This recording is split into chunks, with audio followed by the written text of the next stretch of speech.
رحم اللہ من قرأ السورة المبارکۃ الفاتحہ۔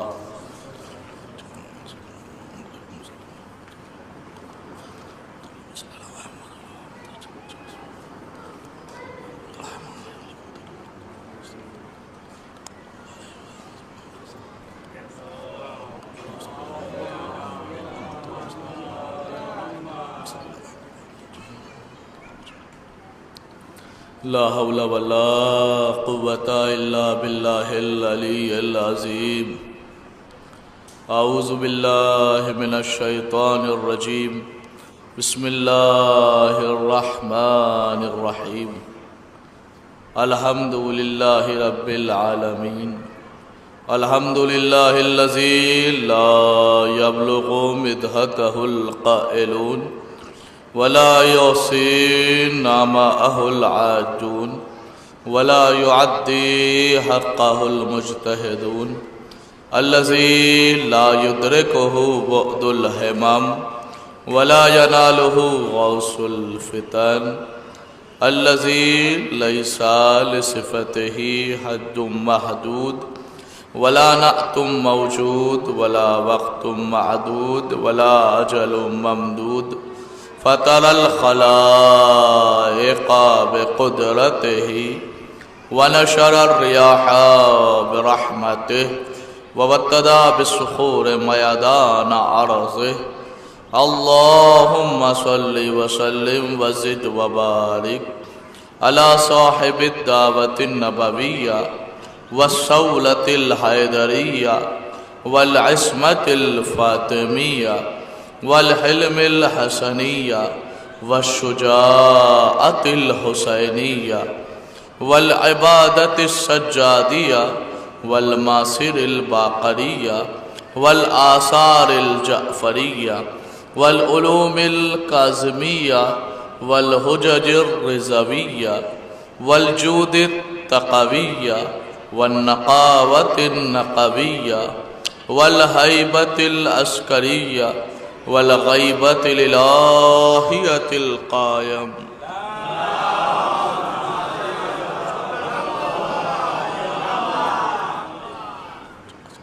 اللهم صل على مولانا علي بن موسى الرضا المرتضى الإمام التقي النقي وحجتك على من فوق الأرض ومن تحت الثرى الصديق الشهيد صلاة كثيرة تعمتان زاکیہ متواصلتان متواترہ مترادفتان كأفضل ما صليت على أحد من أوليائك، أما بعد فقط وقوله الحق في القرآن المجيد وهو أصدق الصادقين، بسم الله الرحمن الرحيم، ألف لام ميم، ذلك الكتاب لا ريب فيه هدى للمتقین۔ صلوات پڑھے بر محمد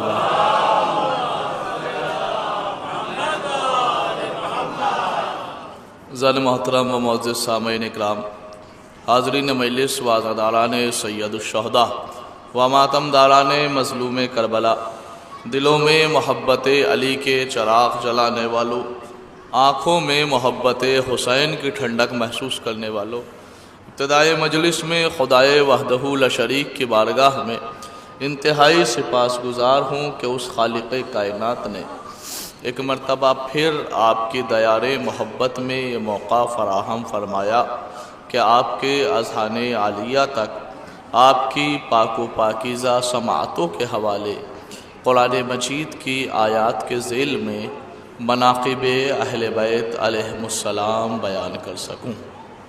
یقیناً آج کی یہ ہماری اور آپ کی 10ویں اور آخری گفتگو ہے اس عشرہ مجالس کی، لہٰذا آپ کے اذہان عالیہ میں وہ تمام چیزیں محفوظ اگر ہیں کہ جو پورے عشرے میں خطاب کی گئی ہیں، تو یقیناً آپ کے ہر مجلس سے ایک ہی صدا آئے گی کہ مذہب شیعہ ہی مذہب حق ہے۔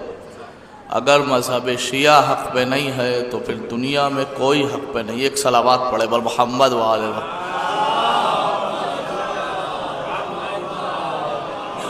آگے ایک اور صلوات پڑھے اور محمد وعلی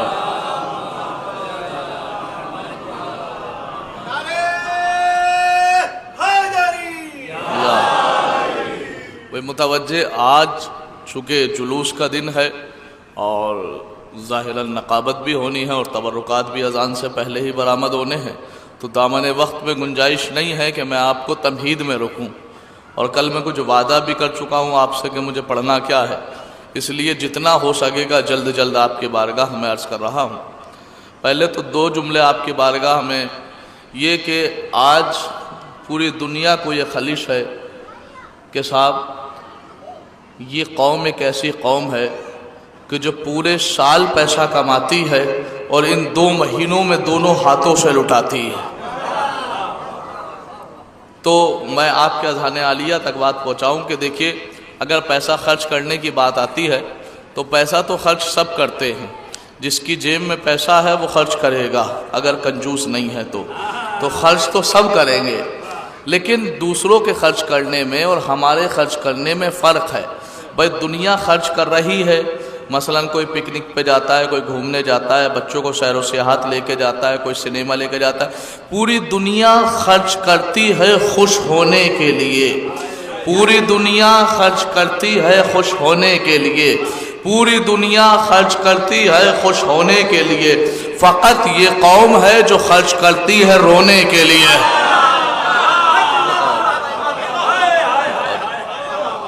پوری دنیا حیدری اللہم علی علی علی علی علی علی یا علی اللہم. بھائی پوری دنیا پیسہ خرچ کرتی ہے خوش ہونے کے لیے، فقط یہ قوم ہے جو پیسہ خرچ کرتی ہے رونے کے لیے. یہ صرف دعویٰ تھا اور دلیل سنیے ہمارے اطمینان کی. بھائی خرچ دنیا کر رہی ہے، ہم بھی کر رہے ہیں، لیکن دنیا کے خرچ کرنے میں اور ہمارے خرچ کرنے میں ایک بڑا سا فرق ہے. دنیا خرچ کر رہی ہے خوش ہونے کے لیے، فقط ہماری قوم ہے جو خرچ کر رہی ہے رونے کے لیے. لیکن میں ذمہ داری سے یہ کہہ رہا ہوں کہ انہیں خوش ہو کر وہ سکون حاصل نہیں ہوتا جو ہمیں آنسو بہا کے مل جائے، جو ہمیں آنسو بہا کے مل جاتا ہے. اب سوال پیدا ہوتا ہے کہ صاحب یہ محرم کے آتے ہی 2 مہینہ 8 دن کالا لباس پہننا اور یا حسین کے صدائے بلند کرنا، آخر ان سب سے، اپنے سینوں پہ ماتم کرنے سے، اپنے رخساروں کو پیٹنے سے، اپنے زلفوں کو پریشان کرنے سے، ان سب سے آخر حسین کو ملتا کیا ہے؟ متوجہ. آج میں صرف عزاداری ہی کے حوالے سے بول رہا ہوں اور اہم نکات، اگر وقت رہا تو میں آپ حضرات کے اذان عالیہ تک پہنچاؤں گا بہت جلدی کہ آخر ان سب کرنے سے حسین کو ملتا کیا ہے. میں نے کہا آئیے قرآن مجید سے ایک منظر دکھا رہا ہوں آپ کو. قرآن مجید، قرآن کا 17واں پارہ، سورہ مبارک انبیاء، آیت نمبر 69، ارشاد ہوا بسم اللہ الرحمن الرحیم وَقُلْنَا يَا نَارُ کونی بردن و سلامن علی ابراہیم. قرآن نے ایک منظر پیش کیا. قرآن کہتا ہے ہم نے کہا آگ ٹھنڈی ہو جا تو وہ ٹھنڈی ہو گئی. یعنی قرآن نے ایک منظر پیش کیا. تفسیر میں جب آپ جائیں گے تو ایک آگ ہے جس کو کئی منوں کی لکڑیوں سے جلایا گیا ہے، جس کی شعائیں آسمان سے جا رہی ہیں، جس کی لپٹیں آسمان سے لگ رہی ہیں. اس بھاری آگ میں جناب ابراہیم کو ڈالا گیا. اب یہاں تک تو سمجھ میں آتا ہے، لیکن قرآن کی تفسیر میں ایک واقعہ ملا کہ ایک چھوٹا سا پرندہ اپنی منقار میں ایک قطرہ پانی لیتا تھا اور وہ آگ پہ ڈالتا تھا، چلا جاتا تھا. میں کہوں گا پرندے یہ کیا کر رہا ہے؟ کیا تجھے نہیں پتا کہ آگ زیادہ ہے، تیری حیثیت کم ہے؟ کیا دنیا والوں کو یہی تو بتانا چاہ رہا ہوں؟ میں جانتا ہوں کہ قیامت تک بھی اگر ایسے ہی پانی لا کے ڈالتا رہوں گا ابراہیم کی آگ نہیں بجھے گی. تو پھر ڈال کیوں رہا ہے؟ کہ دنیا والوں کو یہ بتانا ہے کہ جب قیامت کے دن اللہ فہرست بلائے گا تو میرا نام ابراہیم والوں میں ہوگا، میرا تعلق نمرود سے نہیں ہے. ارے ہم بھی یا حسین کی صدائیں بلند کر کے بتا رہے ہیں کہ ہم حسین والے ہیں، ظالم والے. حسین والے، ہم ظالم والے نہیں. بس میں نے باقاعدہ گفتگو کا آغاز کر دیا، اور آج ان لوگوں کو عزاداری پہ فتویٰ دینے والوں کو ایک اہم جواب قرآن کی روشنی میں آج کی گفتگو یاد رہے تو تبرکات نکالتے وقت یاد رکھیے گا جو میں آپ کے اذہان عالیہ تک پہنچانا چاہ رہا ہوں. آج دنیا یہ کہتی ہے بھائی ایسے ماتم نہ کرو، یہ ماتم کرنا بدعت ہے، رونا حسین کے غم میں اس لیے کہ رونا بدعت ہے. زلجنا نہ نکالو، یہ زلجنا نکالنا بدعت ہے. یہ حسین کی عزاداری نہ کرو، یہ عزاداری کرنا بدعت ہے. یہ کالا لباس نہ پہنو، یہ کالا لباس پہننا بدعت ہے. یہ بدعت ہے، وہ بدعت ہے، یہ بدعت ہے، وہ بدعت ہے. یہ کان ہمارے زخمی ہو گئے لفظ بدعت سنتے سنتے. میں نے کہا کیوں نہ ایک اینٹی بائیوٹک جواب ایسا دے دیا جائے کہ جس کے بارے میں جہاں چاہے چپکا دیا جائے. کبھی آج کے بعد آپ کے سامنے اگر کوئی بدعتی لفظ بدعت اپنی زبان سے نکالے تو آپ اسے خدا کے واسطے بس یہ جواب دے دیجئے گا میری طرف سے اس کے پیر ہوں گے، احد کا میدان ہوگا، بھاگتا نظر آئے گا. ذمہ داری میں لے رہا ہوں. اگر آج کے بعد کوئی حسین کی عزاداری کو بدعت کہے تو اس سے پوچھنا کہ بھیا مل بدعہ، what is بدعت، عرف البدعہ، بدعت کا معنی کیا ہے، بدعت کہتے کسے ہیں، تعریف کیجئے، پریبھاشا پیش کیجئے کہ بدعت کہتے کسے ہیں.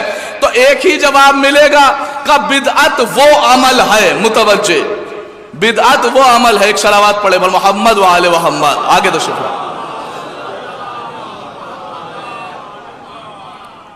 ایک اور صلوات پڑھے بر محمد و آل محمد.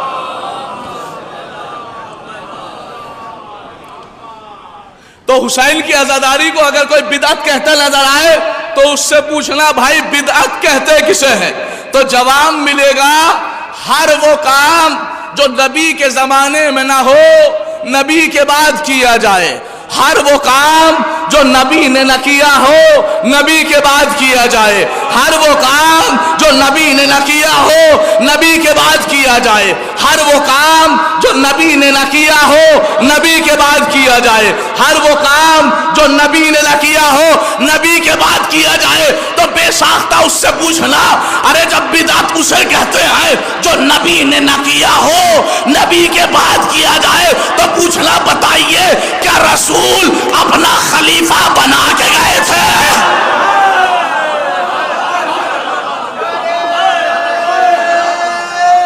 حیدری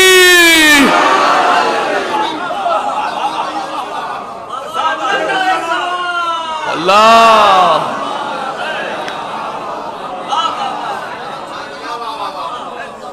بھئی کیا رسول اپنا خلیفہ بنا کے گئے تھے؟ اگر وہ جواب دے کہ ہاں بنا کے گئے تھے تو پوچھئے کہ غدیر کے علاوہ بنایا کہاں تھا. اور اگر کہے نہیں بنا کے گئے تھے تو کہنا بدعت وہ ہے جو رسول نے نہ کیا ہو اور رسول کے بعد کیا جائے. اور تم کہہ رہے ہو کہ رسول نے خلیفہ نہیں بنایا تو کہو بے ساختہ کہ پھر سقیفہ میں جو ہوا سب سے بڑا بدعت تھا.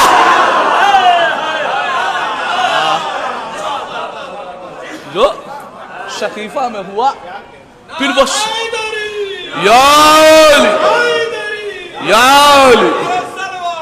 اللہ.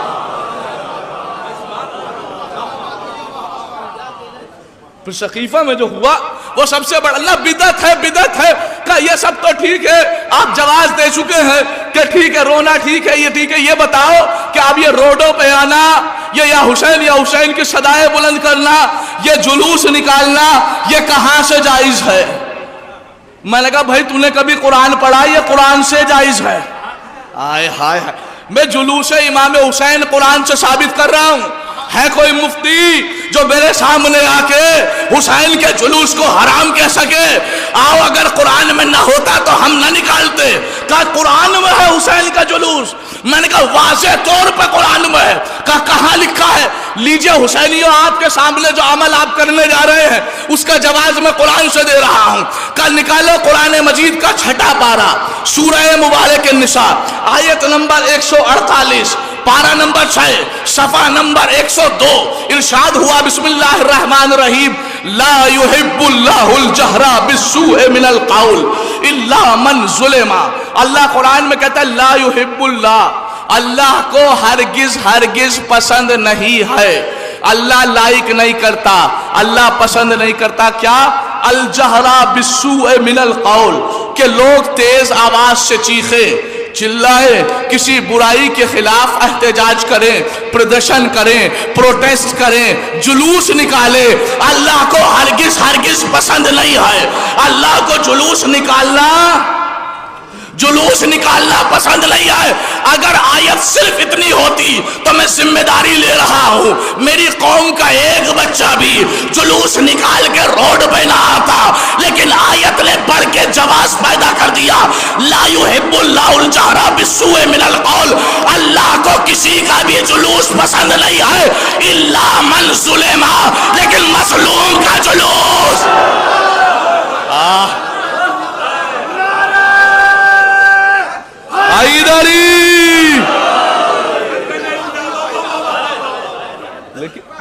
بھائی قرآن ہے نا، یہ تو قرآن کا الا من ظلم، لیکن مظلوم کا جلوس بہت پسند ہے، مظلوم کا جلوس پسند ہے۔ ارے بھائی قرآن کہہ رہا ہے مظلوم کی یاد میں جلوس نکالا جا سکتا ہے۔ ایک جملہ کہہ رہا ہوں، ہمارا عاشور کا جلوس تو قرآن سے ثابت ہو گیا۔ یہ بتاؤ 12 ربیع الاول کا کہاں سے؟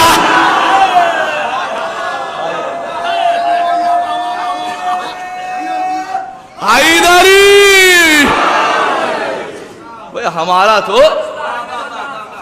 عام فہم بات کر دوں، بالکل دنیاوی بات آپ کے سامنے کر رہا ہوں۔ ابھی قرآن ہو سکتا ہے کچھ بچوں کی سمجھ میں نہ آیا ہو کہ آخر جلوس نکالا کیوں جاتا ہے۔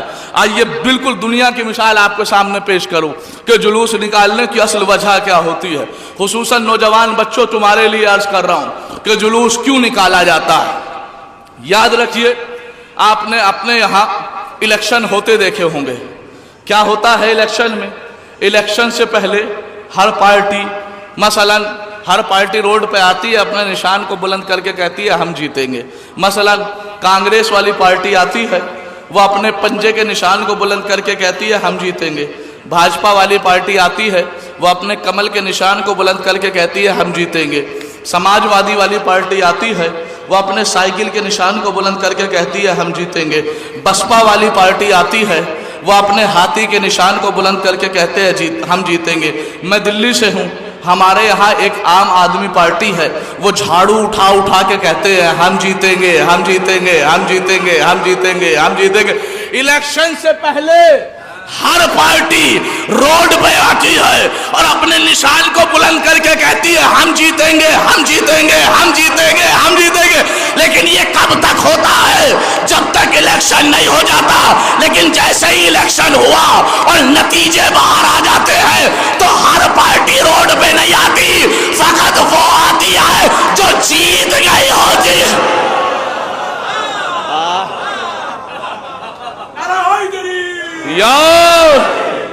فقط وہ آتے ہیں جو جیت گئے ہوتے ہیں اور وہ اپنے نشان کو بلند کر کے کہتے ہیں ہم جیت گئے۔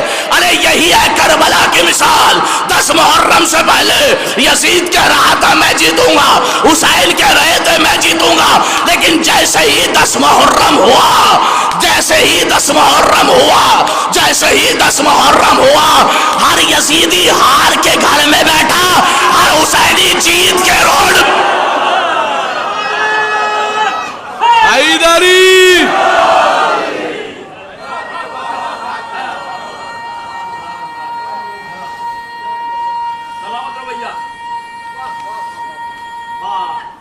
حیدری ہر حسینی جیت کے روڈ پہ آیا علم کو لے کر، ہر حسینی۔ اور ایک منطقی پہلو اور بیان کر دوں اسی مثال کے ذریعے کہ جب جیتنے والی پارٹی کا جلوس نکلتا ہے نا تو اس میں ہر کوئی شامل نہیں ہوتا۔ ہائے ہائے ہائے ہائے، اس میں ہر کوئی شامل نہیں ہوتا، اس میں وہی شامل ہوتا ہے جس کا تعلق اس پارٹی سے ہوتا ہے۔ اب جو بھی اس پارٹی پر اعتراض کرے وہ سمجھ لینا اپوزیشن والا ہے، وہ مخالف پارٹی والا ہے، تو بھیا بات واضح ہو گئی، جب بھی حسین کا جلوس نکلے گا، جو جلوس میں ہوگا وہ حسینی کہلائے گا، جو جلوس میں اعتراض کرے سمجھ لینا اس کا تعلق ڈائریکٹ یزید سے ہے۔ یا زندہ باد، زندہ باد، زندہ باد، مردہ آباد، مردہ آباد، یا اللہ۔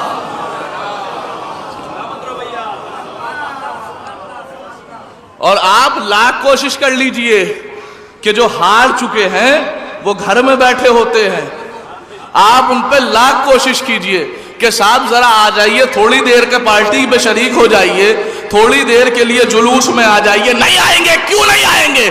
کبھی وجہ پوچھئے ان سے نہ آنے والوں سے کہ آخر وجہ کیا ہے، وہ آخر اس پارٹی میں شریک کیوں نہیں ہوتے، وہ آخر اس جلوس میں کیوں نہیں آتے؟ وہ کہتے ہیں ہم جلوس میں کیسے آئے؟ ارے ہم جب اس جلوس کو دیکھتے ہیں تو ہمیں اپنی ہار یاد آتی ہے۔ ارے یہی ہے حسین کا جلوس، اب اس میں ہر کوئی نہیں آ سکتا۔ جب بھی اسے مخالف دیکھتا ہے اسے اپنے ابا یزید کی ہار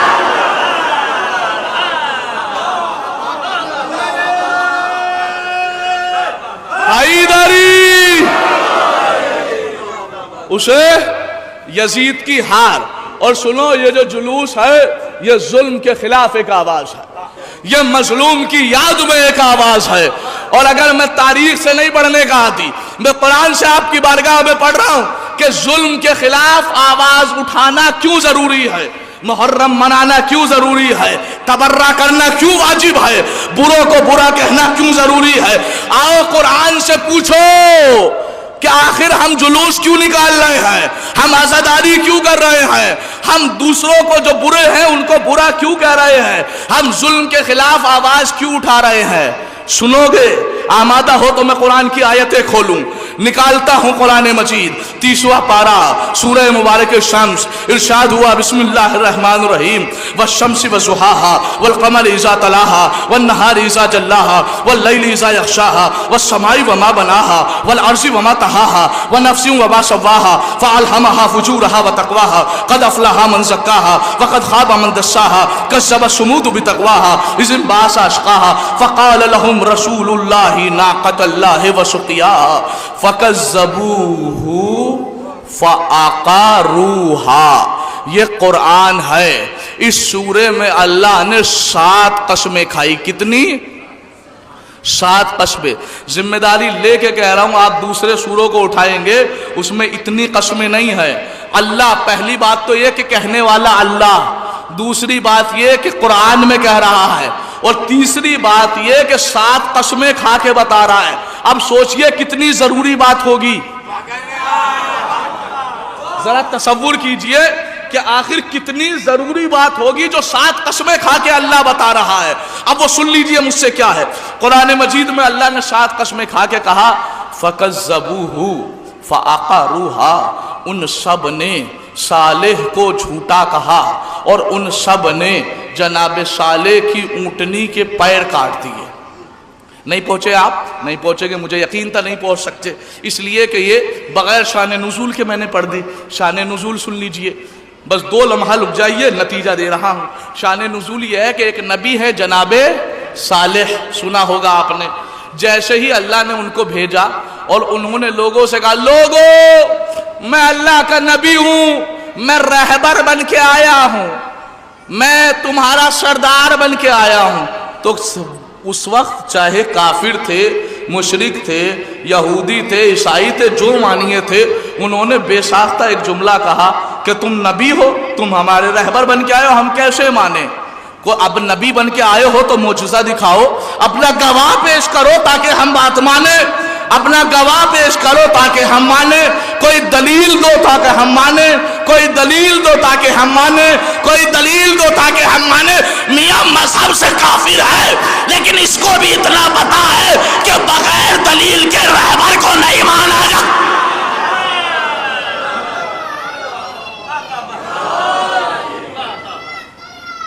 اللہ